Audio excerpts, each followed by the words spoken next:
กันไปต้องเลย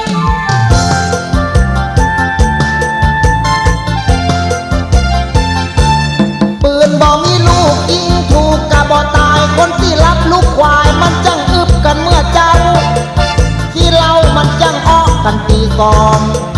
นักฮ้องนักดนตรีก็เหมือนกันเขาจังอึบเมื่อวันหันแล้วตึงมาบอกนักฮ้องในเวียงก็ว่านักฮ้องบ้านนอกอันนี้ข้าจะบอกเขาตึงออกกันเมื่อวัน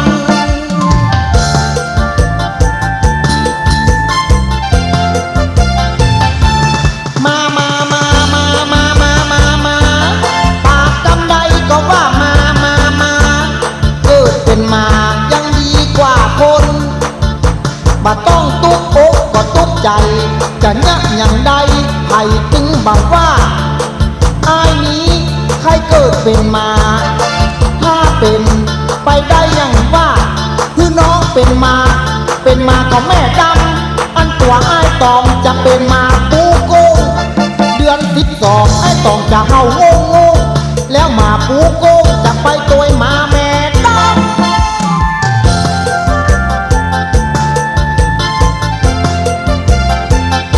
สู่เป็นแม่ยิงสู่บาทามาเก่งสู่บาทามาเบ่งกับไอ้ตองก็แล้วกันเมื่อยังสาวห้างข่าวลาวงาม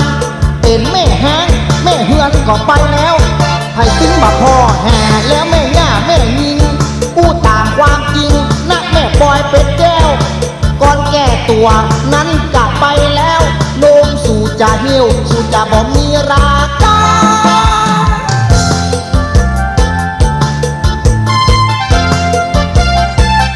ก็เป็นดีโป้งใจก็ไอ้ตองแต่นอกจะได้เมียนักท้องตำแต่บ่พอสูงแต่ชวนอีน้องไปนอนด้วยกัน2 คน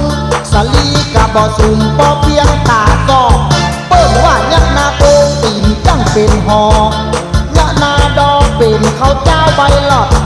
ระวังดีๆก่อนไอ้ตองได้กอดไอ้จะขอกอดนักห้องสาวตักก้า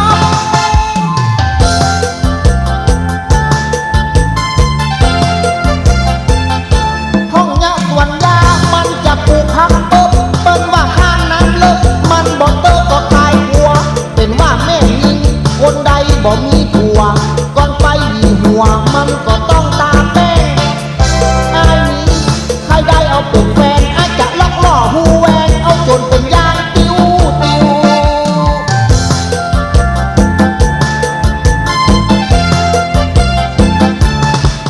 สำหรับระบบซอบทนี้และผมจะขอกล่าวจีของพี่น้องตั้งหลายซออันยังที่เป็นซอออกไปกำใดที่มันเป็นกำยากเพลงซอนั้นฟังบักเข้าหูจะบอกคือหูจะบอกคือ